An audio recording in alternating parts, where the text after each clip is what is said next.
여러분 트랜스젠더라고 아십니까? 신체적으로는 남자로 태어났는데 이게 이제 남성 호르몬보다 여성 호르몬이 월등히 높게 나와가지고 정서적으로는 자기를 여성이다 그렇게 인식하는 사람들이죠. 그러니까 뭐 예를 들자면 어렸을 때 뭐 자동차보다는 인형을 갖고 논다거나 남자들과 어울리는 건 어색해, 불편해. 근데 여자들과 어울리면 소통이 잘 되고 마음이 잘 통하고 뭐 또 쇼핑할 때 보면은 여성 의류가 더 눈에 들어오고 좋아하는 취향, 생각하는 사고 모든 것이 여성적인 이런 사람들이죠. 그러니까 내면은 여자인데 몸은 남자의 몸으로 살아간다는 거. 여러분 참 이런 경우 참 그 사람들의 정신적인 고통은 말로 다 할 수 없을 거예요. 그래서 자살을 하는 사람들도 있고 아니면 성전환 수술을 통해서 이제 여자로서의 삶을 살아가는 그런 경우도 있죠. 얼마 전 저에게 이제 연락이 온 청년이 있습니다. 이 청년은 여자가 되기 위해서 이제 가슴 형성술을 1차로 받았어요. 그래서 이제 그걸 만들었습니다. 그리고 또 여성이 되기 위해서는 2차 수술을 해야 되는데 그게 이제 고환 제거 수술을 해야 돼요. 근데 1차 가슴 형성을 하고 2차 이제 고환 제거 수술을 기다리고 있었던 중에 이제 뭐 그러면서 젠더바에서 일하면서 그런 이제 그 세상에 그런 이제 가장 추악한 모습들을 보면서 살아가던 어느 날 유튜브에서 이 청년이 제 설교를 이제 만나게 됩니다. 그러면서 한 달여간 하루에 뭐 10시간 이상 설교를 계속 듣고 그러면서 성경을 읽기 시작했고 그러면서 일주일 동안 내내 울면서 회개하는 경험을 하게 됩니다. 당연히 이제 업소를 그만두고 집안에 박혀가지고 두문불출하니까 연락들이 와요. 연락들이 야 어떻게 된 거냐 이렇게 연락이 오는데 이 친구의 대답이 나 하나님 믿기로 했어. 나 요즘 성경 읽어. 이렇게 대답하니까 상대방이 뭐라 그랬겠어요? 예.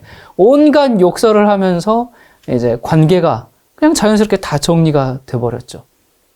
그리고 이 청년이 고환 제거 수술이 아니라 가슴을 다시 제거하는 수술을 하게 되고 비록 내면은 여성이지만 하나님이 허락하신 남자로 살아가기로 했습니다.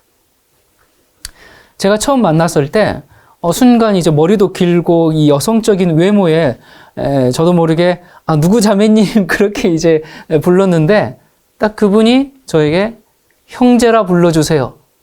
바로 그렇게 이야기를 하더라고요. 여러분 무슨 일이 벌어진 겁니까? 가던 길에서 돌이키는 일, 회개가 이루어졌죠. 생각이 달라지고 가치관이 달라지고 인생관이 달라지고 철학이 달라지고 개념이 달라지고 하나님에 대한 이해가 달라지고 여러분 이런 변화는 자기 스스로 만들어낸 것이 아니라 성령께서 역사하신 결과죠. 예수님의 생명이 그 안에서 싹이 났고 죽어있던 영혼이 살아나게 되는 거듭남의 경험을 하게 됐습니다. 하나님의 아들이 되었어요. 사람들은 그러죠. 야, 저런 사람들이 하나님 믿겠어? 또, 뭐 저런 태폐적인 곳에서 일하는 사람이 뭐 하나님 믿으면 뭐 얼마나 믿겠어? 이제 이런 우리의 어떤 편견이 있지 않습니까? 근데 우리가 가만 생각해 보면 예수님이 이 땅에 계실 때 그분을 따랐던 사람들 중에도 누가 있었나요? 매춘부들, 세리 그런 사람들이 있었죠. 이 주님을 만나면 새로운 삶을 살게 됩니다. 거듭남은 이런 분명한 변화를 가져와요.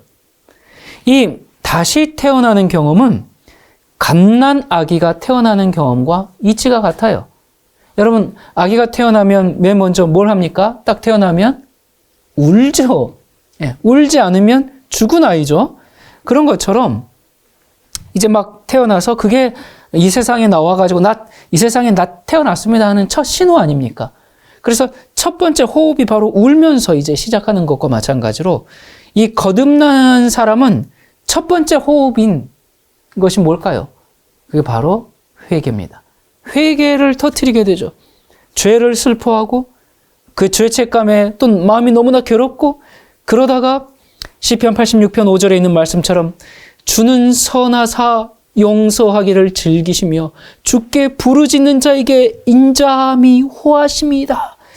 이 말씀을 붙잡고 탄원하면서 과거의 부끄러움과 또 어떤 짐보다도 무거운 그 죄의 짐, 그 죄책감에 눌려있는 영혼에게 주님께서 뭐라고 말씀하십니까?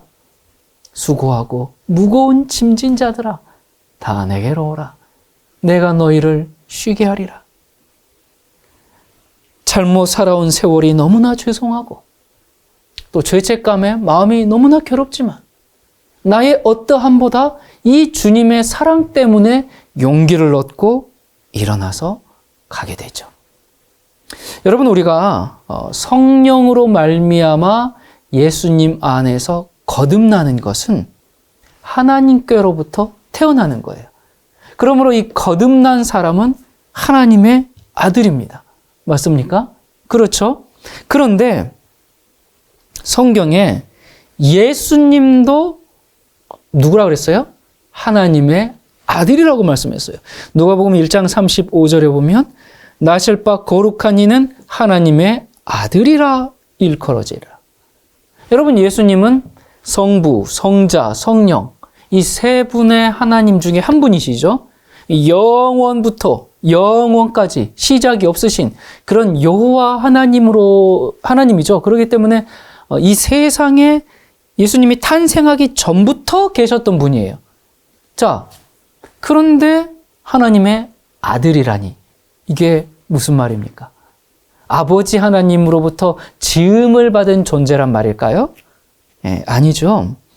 예수 그리스도는 스스로 존재하신 분이기 때문에 태어나는 일이 있을 수가 없어요. 그러므로 아버지 하나님으로부터 출생되거나 피조되신 그런 분이 아니죠.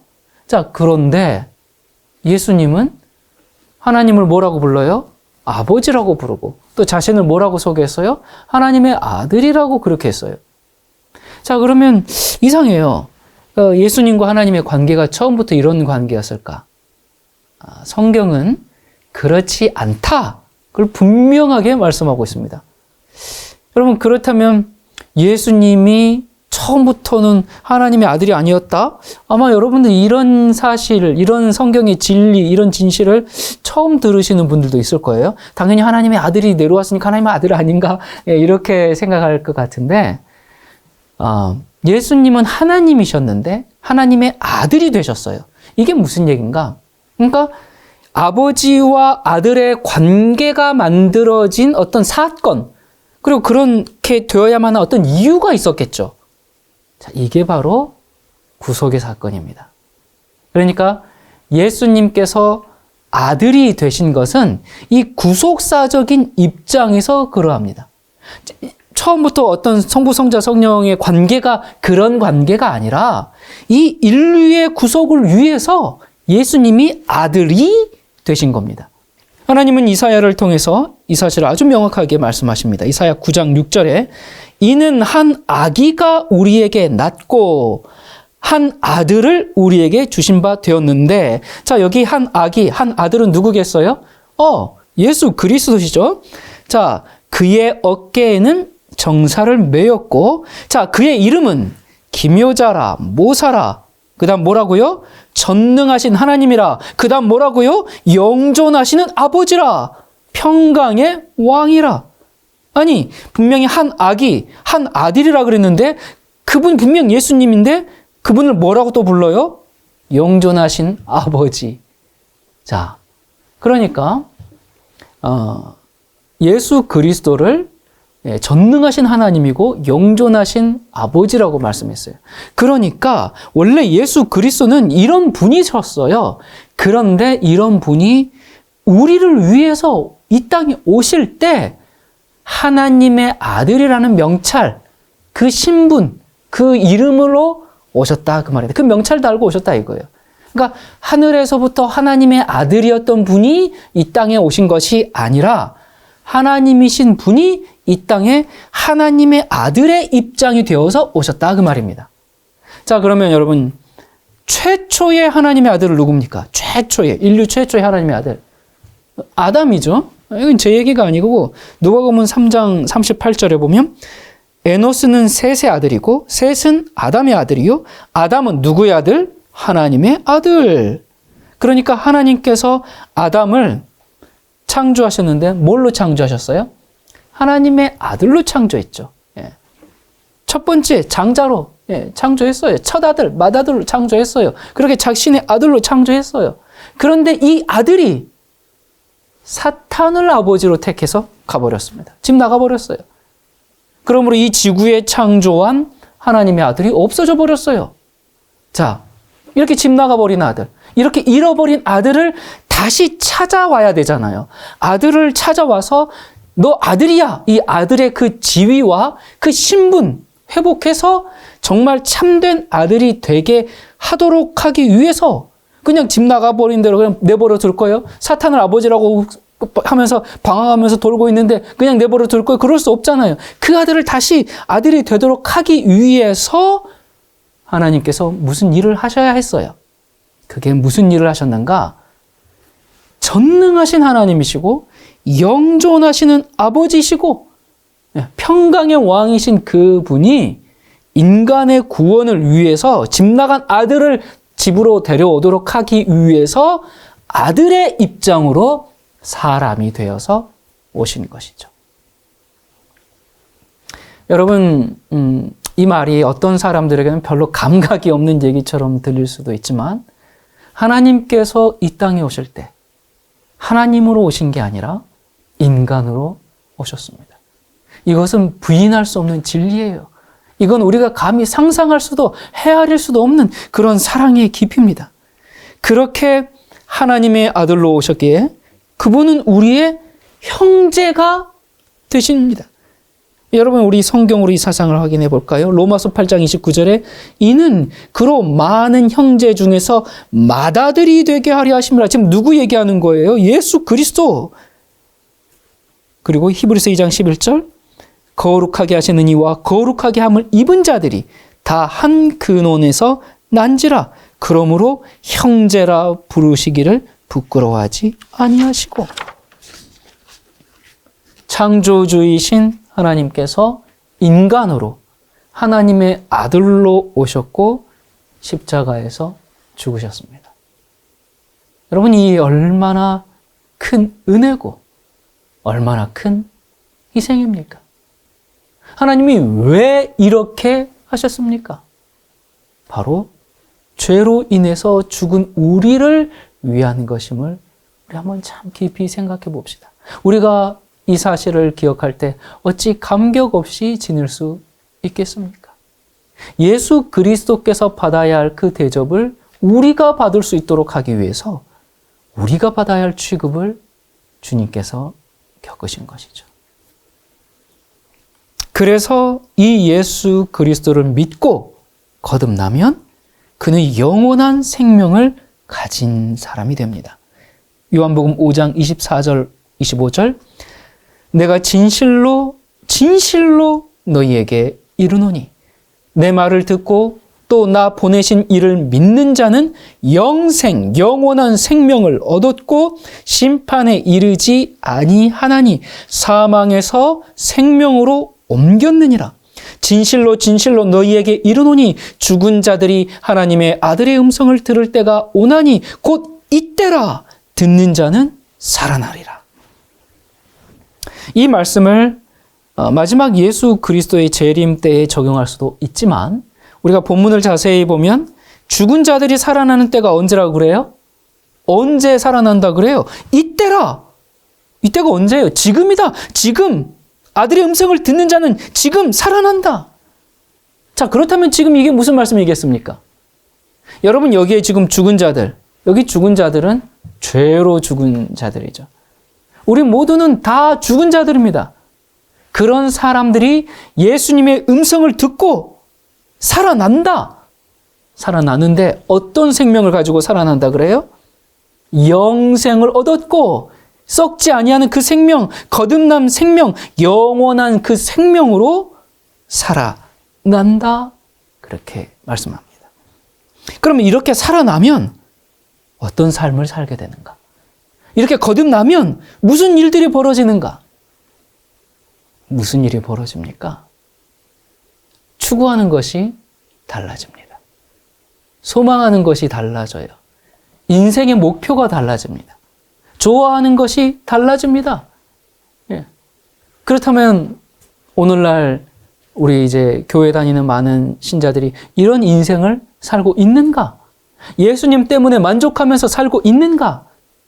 아니면 세상과 구별되지 않는 그런 삶을 살면서 세상 사람과 다름없이 죄를 지으면서 세상 사람들처럼 물질을 탐하면서 살고 있는가?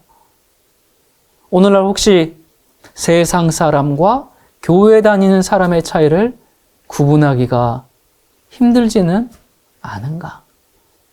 거듭났다고 말하는 사람은 많은데 사는 방식이 세상 사람과 똑같지는 않은가? 거듭난 증거를 그들의 삶에서 볼 수 있는가? 여러분, 우리가 이렇게 주변에 친구든 뭐 동료든 누가 이제 다이어트 해가지고 살을 빼면 어떻게 해요? 금방 알아보죠. 오, 예뻐졌네. 뭐 살 빠졌네. 뭐 이렇게 얘기해 주지 않습니까? 헤어스타일만 조금 바뀌어도 머리 어디서 했어? 뭐 이렇게 물어보고 금방 알아보죠. 자, 그러면 거듭남이라는 게 뭡니까? 단순히 그냥 살 좀 빼고 머리만 바뀌는 그 정도가 아니라 뭐예요? 죽다가 살아난 사람입니다. 새로운 생명으로 태어난 사람이에요. 좀비가 인간이 되었어요. 근데 주변에서 모를 수 있습니까? 그 좀비가 죽어가던 썩어가던 시체가 인간이 됐는데 근데 도무지 무슨 변화가 있는지 주변에서 아무도 알아차릴 수가 없다면 그것이 진짜 거듭남일까요? 함께 사는 가족, 직장 동료, 이웃들이 저 사람 변했어 그렇게 하기는커녕 으이구 저 인간 아직도 그렇다면 그래도 거듭난 사람일까요? 네. 여러분, 우리가 입으로 시인만 하지 변화가 없는 신앙은 참된 거듭남이 아닙니다. 교회 신자로 등록은 됐을지 몰라도 하나님의 아들로 인정되지는 못했어요. 여러분, 사마리아 여인 예수님을 만났죠? 그리고 회개하고 변화됐어요. 시간이 많이 걸렸나요? 아니죠. 그 여인이 동네 사람들에게 찾아가가지고 여러분 저 변화됐다는 걸 믿어주세요. 그래가지고 사람들이 알게 됐습니까? 아니죠. 그 여인의 표정만 보고도 다 알았습니다. 거듭남은 인생에 그런 변화를 가져옵니다. 여러분, 우리가 성경을 보면 이 거듭난 인생을 산 대표적인 사람이 사도 바울이죠. 이제 다메섹 가는 길에서 예수님을 만난 후에 변화된, 완전히 180도 달라진 이제 변화된 인생을 살기 시작했는데, 그럼 우리가 이 거듭나면 두 가지 변화가 옵니다. 첫 번째는 내부적인 변화, 두 번째는 외부적인 변화. 이렇게 두 가지 변화가 오는데, 자, 그럼 첫 번째 변화는 뭔가? 사도행전 9장 20절에 보면 즉시로 각 회당에서 예수가 하나님의 아들이심을 전파하니. 그러니까 이 사람 뭐 하던 사람이었어요? 핍박하던 사람이었죠? 그런데 막 핍박하던 사람이 핍박을 그치기만 해도 야, 저 사람 변했네. 그럴 텐데 핍박하던 사람이 뭐로 변해버렸어요? 아이고, 주님을 전파하는 전도자로 변해버렸어요. 바울이 왜 이렇게 전도를 했을까요? 하나님이 사명자로 불렀으니까요. 하나님이 너는 이제 가서 전하라 그랬으니까 예 하고 갔습니까?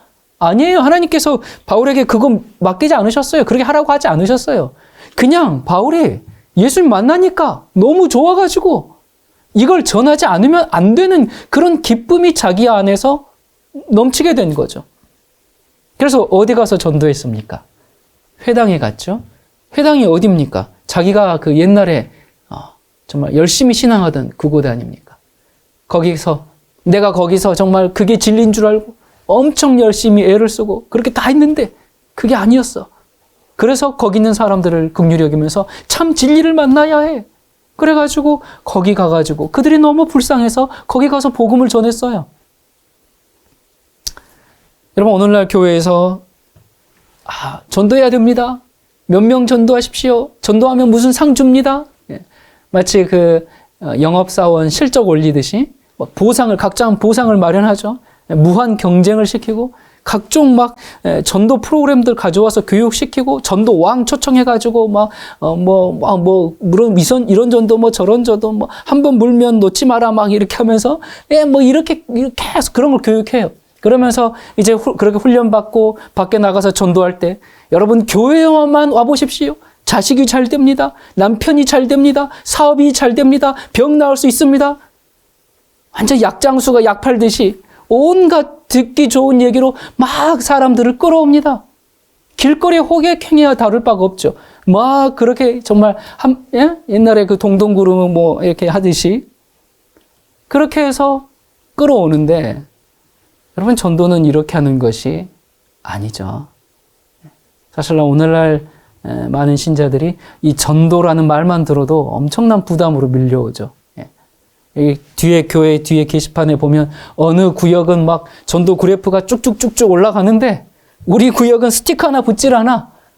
그러면 엄청 스트레스를 받죠. 전도해야 되는데 정말 괜히 눈치 보이고 교회에서는 매년 연초가 되면 여러분 올해 그 몇 명 전도하겠습니다. 그 서약서 같은 건 내라 그러고. 여러분 우리가 전도하지 않는 이유, 전도하지 못하는 이유가 뭘까요? 그것은 참된 복음을 경험하지 못했기 때문이 아닐까요?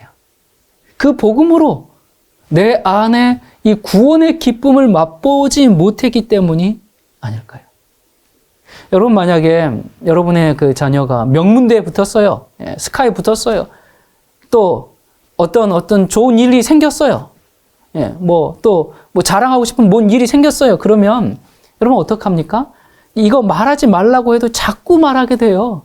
그거 말하고 싶어가지고 대화의 주제가 전혀 그게 아닌데 모든 대화를 전부 그 얘기로 연결을 시켜요. 그래가지고 그 말을 꼭 하게 하죠. 왜 그래요? 그거 말하고 싶으니까. 전도는 그런 겁니다. 전도는 내가 몇 명 전도해야지 훈련받고 교육받고 그래가지고 해서 하는 게 아니라 예수님을 만난 그 기쁨으로 그 은혜가 너무나 감사해서 이 복음을 전하지 않으면 안 되는 정말 마음에서 우러나오는 그래서 전도하는 것이 전도죠. 주님을 만나면 마음속에 기쁨과 감격이 넘치는 것. 이것이 바로 거듭남의 첫 번째 변화인 내적인 변화입니다. 그 기쁨을 사람들이 알아보게 되니까 전도가 되는 것이고 열심히 결심하고 작정해서 되는 게 아니라 그 기쁨을 사람들이 알아보니까 내가 예수님의 증인이 되는 것이죠. 이 거듭남의 두 번째 변화, 그 외부적인 변화는 뭘까? 사도행전 9장 23절 24절에 보면 여러 날이 지남에 유대인들이 사울 죽이기를 공모하더니 그 계교가 사울에게 알려지니라. 그들이 그를 죽이려고 밤낮으로 성문까지 지키거늘. 여기 그들이 누구예요? 예전에 사울하고 같이 정말 함께 살던 사람들, 가장 얘기가 잘 통하던 그 사람들, 가장 친했던 사람들, 가장 좋았던 사람들. 그런데 그들이 지금 뭐 하려고 그래요? 사울 죽이려고 공모하고 있어요.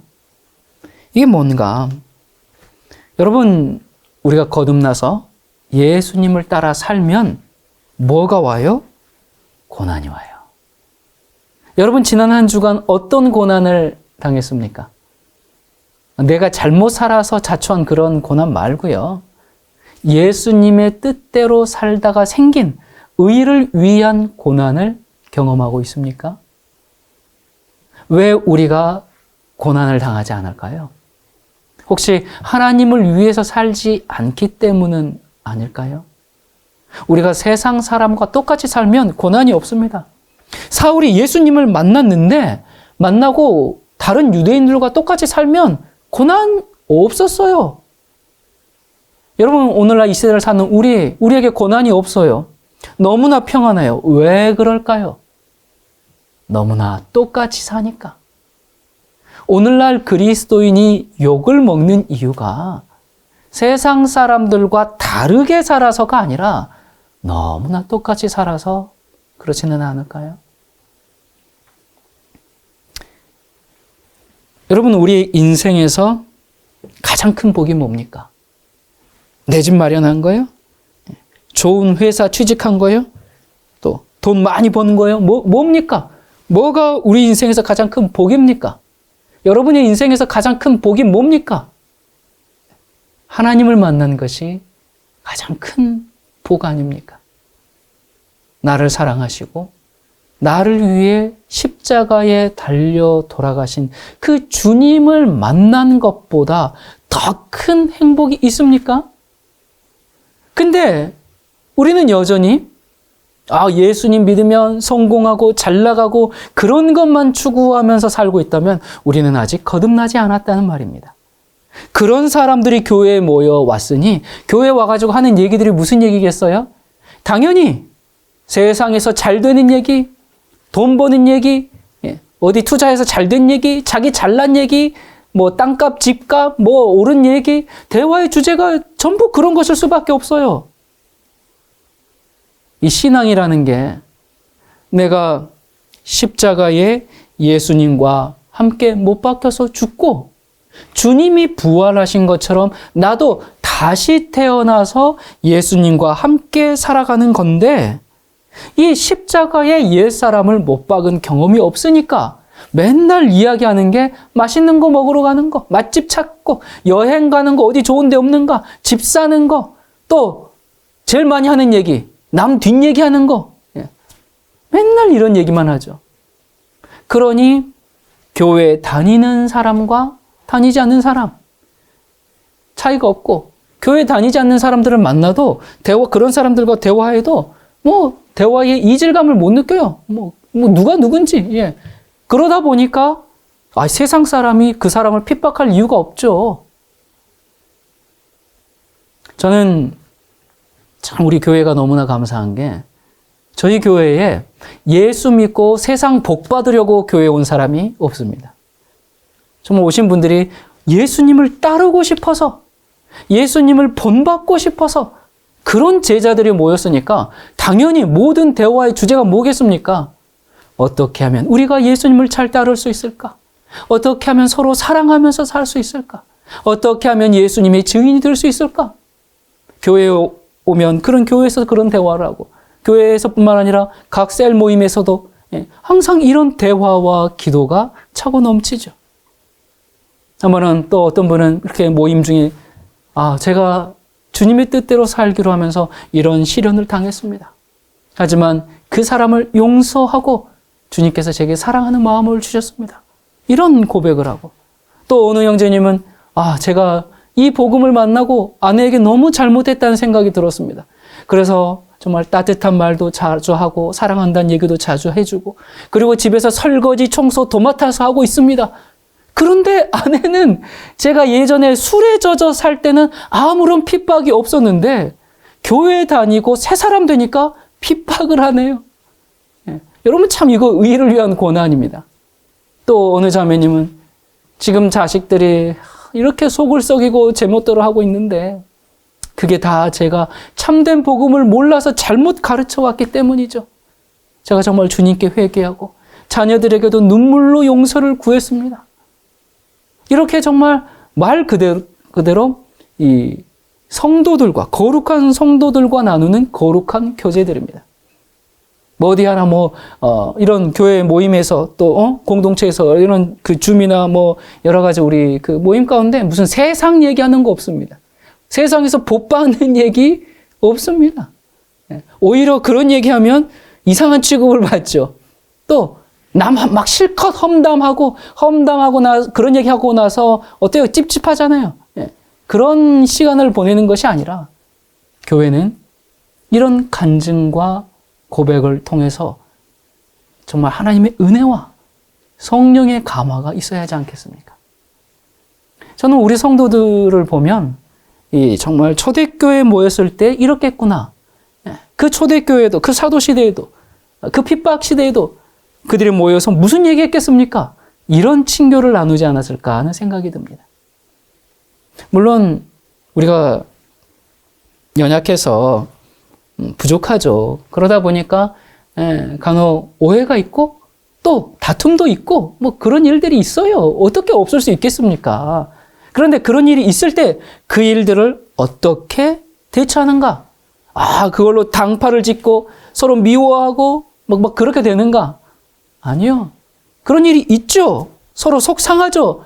하지만 금세 형제여, 자매여, 제가 부족해서 그랬습니다. 저를 용납해 주시겠습니까? 이런 고백과 굴복이 있어요. 이 말씀을 사랑하면서 사는 사람들은 마음에 그 미움 다툼을 두고 있는 것이 너무너무나 괴롭거든요.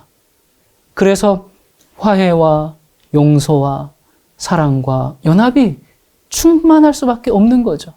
얼마나 아름답고 소중한 공동체인지 모릅니다. 이거는 우리 이렇게 하자, 이런 말만 하자, 뭐 이렇게 해서 되는 게 아닙니다. 갑자기 우리 이제 한 달 동안, 2달 동안, 설 동안 우리 그래 볼까? 이렇게 해서 되는 게 아닙니다. 그렇게 하자고 말해 본 적이 없어요. 이건 아주 오랜 시간 동안 성령님께서 직접 먹이시고 입히시고 자라게 하셔서 우리 교회를 지배하고 있는 영적인 분위기죠. 디모데후서 1장 8절에 복음과 함께 고난을 받아라. 함께 받아요. 복음을 받으면 뭣도 받아요? 고난도 받아요. 우리가 하나님을 아는 것이 우리 인생의 가장 큰 축복이잖아요. 하나님을 위해서 사는 것보다 더 큰 행복이 없잖아요. 그렇게 안 사니까 고난이 없습니다. 예수님을 바르게 믿으면 욕 먹습니다. 사탄이 가만두지를 않아요. 거듭나게 되면 반드시 나타나는 게 고난입니다. 그런데 예수만 믿으면 만사형통입니다. 그렇게 계속 가르침 받아온 신자들은 예수님 믿다가 고난이 오면 갑자기 놀래죠. 이거 왜 이래? 아니 예수님 믿으면 잘 돼야 되는데 이거 왜 이러지? 그러면서 조그만 시련의 바람에도 견디지를 못해요. 그리고 또 교회에서도 누구에게 어떤 좀 시련이 생기고 누가 고난을 받으면 뭐라고 얘기합니까? 교회 중직들이 가가지고 숨긴 죄가 뭡니까? 회개하십시오. 이런 식이지 않습니까? 안 그래도 힘든데, 안 그래도 정말 너무너무 아픈데 짐을 더 무겁게 그렇게 하는 경우가 참 많아요. 물론 여러분 우리가 세상에서 만사형통해야죠. 세상에서 잘 되는 게 그거 잘못된 일 아닙니다. 잘 되어야 합니다. 성경에 보면 의롭게 사는 자에게 하나님께서 형통과 번창과 영예를 주시겠다. 그렇게 약속하셨어요. 그리고 또 어떤 인생 살라 그랬습니까? 남에게 빌리고 꾸고 그렇게 사는 인생보다 베풀어라, 나누어라. 그런 경제적 부와 사회적 이치를 가져라. 그렇게 말씀하세요. 그래서 그런 걸 갖고 있다면 너무너무 좋죠. 그런데 정말 잘 되는 일이 뭔지 모른다면 아직 우리가 거듭나지 않았다는 겁니다. 우리 인생에 고난이 없다면 내가 주를 위해서 살고 있나? 심각하게 생각해 봐야 합니다. 우리가 예수님을 믿음에도 불구하고 우리의 시선이 이 땅에 머물러 있다면 우리는 절대로 행복해질 수가 없어요. 자꾸 다른 사람하고 비교하게 되잖아요. 또 자꾸 경쟁해야 되잖아요. 그리고 또 끊임없이 욕심과 욕망을 채우려고 달려가다가 뭐만 남아요? 허무함만 남잖아요. 근데 무조건 예수 믿으면 세상에서 복받고 만사형통이고 이렇게 돼야 된다라고 이런 가르침은 우리의 시선을 자꾸 어디에 이렇게 고정합니까? 땅에 머물게 해요, 우리 시선을. 그렇기 때문에 땅의 것만 바라보기 때문에 행복할 수가 없죠. 행복을 주지 못하죠, 이런 것은. 이런 기복주의 신앙이 교회에 너무 뿌리 깊이 박혀있기 때문에 사람들이 참된 복음을 깨닫지를 못하죠. 이런 것이 아니라 영원한 나라에 소망을 두며 내게 비록 아무것도 없을지라도 행복과 평안과 하나님의 은혜를 느끼면서 살게 됩니다. 자, 이 성경에 보면 이상한 말씀이 좀 하나 나와요. 자, 예수님은 이제 이 땅에 오셔서 처음부터 하나님의 아들로 오셨고 하나님의 아들이 맞죠? 자, 그런데 나중에서야 하나님의 아들로 인정되었다라는 말씀이 나옵니다. 나중에 그때가 언젠가 예수님께서 이 세상에 사실 때 사탄이 무던히도 예수님을 유혹하고 괴롭히고 시험을 던졌어요. 근데 그때 혹 하나라도 죄를 지었으면 우리의 구세주가 되실 수 없었겠죠. 또 십자가에서 죽으신 다음에 그냥 그 죽음으로 영혼이 끝나버렸다면 그거 참 문제가 심각합니다. 그러므로 예수님께서 이 아들로 확정된 게 언제냐? 그게 이 모든 것을 승리한 후에 부활로 말미암아서 아들로 확정이 됩니다. 이건 제 얘기가 아니라 성경의 말씀이에요. 로마서 1장 4절에 성결의 영으로는 죽은 가운데서 부활하여 능력으로 하나님의 아들로 인정되셨으니. 자, 예수님도 하나님의 아들이셨는데 무얼로? 부활로 말미암아 최종적으로 확정이 됐어요. 자, 이거 여러분 매우 중요한 얘기이기 때문에 잘 들으십시오. 우리도 하나님의 아들이에요. 하나님의 아들인데 부활의 때 하나님의 자녀로 확정이 됩니다. 언제 하나님의 자녀로 확정된다고요? 부활의 때. 우리가 예수님 처음 믿었을 때 그냥 딱 그때 확정돼 버리는 게 아니라 물론 그때 하나님의 아들로 입양돼요. 그러나 언제? 부활의 때. 우리도 부활의 때. 우리가 예수님을 진실하게 믿음으로 이렇게 믿고 거듭났다고 할지라도 여러분 우리가 이 세상에 살면서 죄를 짓고 회개하지 않으면 사탄 마귀의 공격에 무너져 내려버리면 그리스도 안에서 얻은 영생의 그 생명을 어떻게 돼요? 잃어버리게 되죠. 우리가 거듭남으로 확실히 구원을 얻었다고 할지라도 내가 언제든지 주님을 부인하고 마귀의 편에 넘어갈 수 있다는 사실을 기억해야 됩니다. 오늘날 많은 교회가 이 부분에 있어서 정말 잘못된 구원의 확신을 주고 있죠. 한 번 거듭났어? 그러면 염려할 것 없어. 아무리 죄를 짓고 아무리 잘못 살아도 아무리 그렇게 돼도 하나님이 징계하고 벌은 주지만 구원은 잃어버리지 않아. 얼마나 좋은 복음인데 사람을 정말 이 죄와 타협하게 만드는 잘못된 믿음으로 갈 수가 있어요. 이런 교리 때문에 거듭났다고 말은 해. 근데 도무지 세상 사람들과는 별로 차이를 느끼지 못하는 그런 현실이 오늘날 현대 기독교의 문제 아닙니까? 고린도전서 9장 25절부터 보면 이기기를 다투는 자마다 모든 일에 절제하나니 저희는 썩을 면류관을 얻고자 하되 우리는 썩지 아니할 것을 얻고자 하노라. 그러므로 내가 다름질하기를 향방 없는 것 같이 아니하고 싸우기를 허공을 치는 것 같이 아니하여 내가 내 몸을 쳐 복종하게 함은 내가 남에게 전파한 후에 자기가 도리어 버림이 될까 두려워함이로라. 여러분 우리가 그리스도를 믿고 영접하면 지금 우리는 하나님의 자녀가 됩니다. 그런데 그것이 미래까지 그걸 다 보장해 주지는 않아요. 그러므로 우리는 이 거듭난 생명, 그러니까 이 사망에서 생명으로 옮긴 이 생명이 결코 손상을 입지 않도록 그리스도의 말씀대로 살아가면서 그걸 잘 지켜야 됩니다. 자, 이런 얘기를 하면 이런 질문들을 많이들 하더라고요. 그렇다면 목사님, 죄를 하나도 안 짓고 살아야 된다는 얘기인가요? 이런 질문이 이제 따라 나오죠. 거듭나면 이제 죄 안 짓고 그냥 그렇게 주님 뜻대로만 산다는 얘기인가요? 그래야지만 부활 때 인정된다는 얘기인가요? 그래야지만 된다는 건가요? 그런 얘기가 아닙니다. 여러분 우리가 죄를 전혀 짓지 않는다면 참 좋겠죠. 하지만 우리는 살아가면서 내가 원하든 원치 않든 죄에 노출될 수밖에 없습니다. 여러분 중에 나는 죄를 전혀 짓지 않습니다. 나는 정말 하늘 위를 둥둥 떠다닙니다. 그런 분 계십니까? 예? 여러분, 우리는 죄를 지었을 때 내 자신의 연약함을 고백하고 정말 주님께 탄식하면서 회개하고 바른 길로 다시 가야 되죠. 주님께 가기 너무 부끄럽습니다. 너무 염치가 없습니다. 그래도 가야 합니다.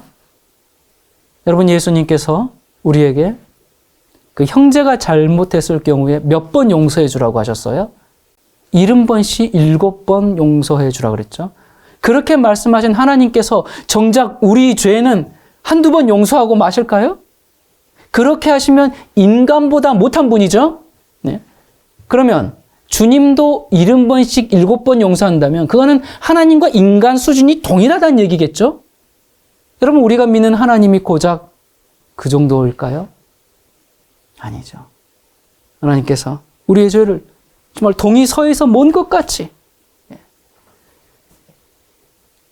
시편 51편 17절에 하나님께서 원하시는 제물은 상한 심령이라. 하나님이여 상하고 통회하는 마음을 주께서 멸시치 아니하시리이다. 우리가 이런 깨어진 마음으로 주님께 나아가면 하나님은 70번씩 7번이 아니라 70번씩 70번, 70번씩 700번 용서하는 분이 우리 하나님이시죠. 그렇다고 우리가 그래? 그러면 이제 죄를 마음대로 짓고 용서도 이렇게 계속 받아볼까? 예, 우리 그렇게 하지 않잖아요. 그리스도인은 비록 이 세상에 살지만 이 세상에 속하지 않고 세상 사람들과 함께 일하고 어울리지만 그들과 구별되어야 하고 그의 그 삶의 방향과 목적이 세상 사람들과 다른 것이죠. 여러분, 우리가 참 이 세상 살아가면서 우리를 유혹하는 것들, 또 우리를 시험하는 것들 참 많아요. 돈이라는 게 있으면 있을수록 더 갖고 싶어서 더 탐욕을 부리게 되죠. 여러분, 이 세상 물질은 아무리 가져봐야 그 밑 빠진 독에 물 붓기거든요. 만족을 주지 못해요. 그 젠더바에 몇백억을 가진 그런 부자들도 많이 온다고 합니다. 이 사람들이 처음에는 이제 여자들과 즐기다가 그게 시시하면 젠더바에 오고 그 다음에는 동성애로 가고 그러면서도 허무하고 공허하거든요. 도대체 뭘 어떻게 해야 채워지겠습니까? 그래서 더 자극적인 거 찾다가 마약하고 그 다음엔 자살로 가는 경우가 종종 있다 그래요. 여러분, 통계적으로 로또에 당첨된 사람들이 제일 먼저 바꾸는 게 뭔지 아십니까? 집일까요? 차일까요? 배우자부터 바꾼다고 합니다. 여러분, 이거는 한국뿐만 아니라 전 세계 공통이라 그래요. 자, 그렇게 했던 이 사람들의, 그런 사람들의 말로가 결국에는 이것도 공통입니다. 개인 파산, 신용불량자, 뭐 그런 신세죠. 돈의 저주입니다. 여러분, 우리가 가난해도 거듭난 인생이 훨씬 기쁩니다.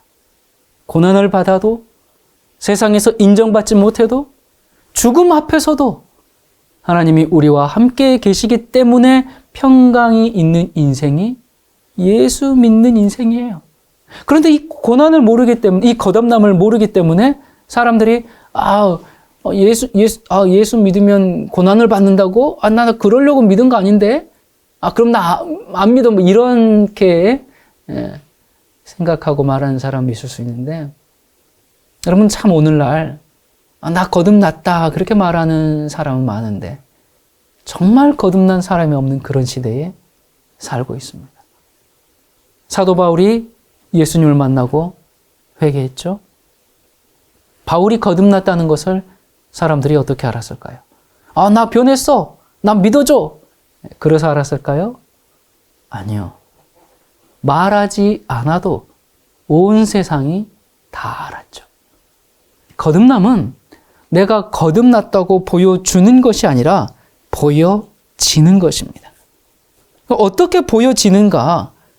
로마서 6장 16절에 보면 너희 자신을 종으로 내주어 누구에게 순종하든지 그 순종함을 받는 자의 종이 되는 줄을 너희가 알지 못하느냐? 혹은 죄의 종으로 사망에 이르고 혹은 순종의 종으로 의에 이르느니라. 우리 마지막 시대를 사는 진실한 성도 여러분, 주님을 사랑하는 아름다운 하나님의 자녀 여러분, 비록 우리가 연약하고 실수가 많고 때로는 죄를 지어서 주님께 나가기 부끄러울 때 많지만 그럼에도 불구하고 나를 사랑하고 용납해 주시는 그 주님 때문에 다시 일어나서 나의 주인이 누구인지를 온 세상에 보여주는 그리스도인이 되도록 합시다. 기도하겠습니다. 우리의 죄를 용서하시는 하나님 아버지, 주님의 그 자비로운 사랑 때문에 오늘도 우리가 살아갈 용기와 힘을 얻게 됩니다. 주님의 사랑을 받은 자로서 이제는 주님과 마음을 합하고 주님이 원하시는 일을 하며 주님이 원하시는 말을 하며 살 수 있도록 도와주옵소서. 세상의 어떤 것보다 우리 주님이 가장 가치 있고 내 마음에 참된 만족을 주는 분이심을 깨닫고 경험하게 도와주시옵소서. 우리를 의롭게 하시는 예수 그리스도 이름으로 간절히 기도드립니다. 아멘.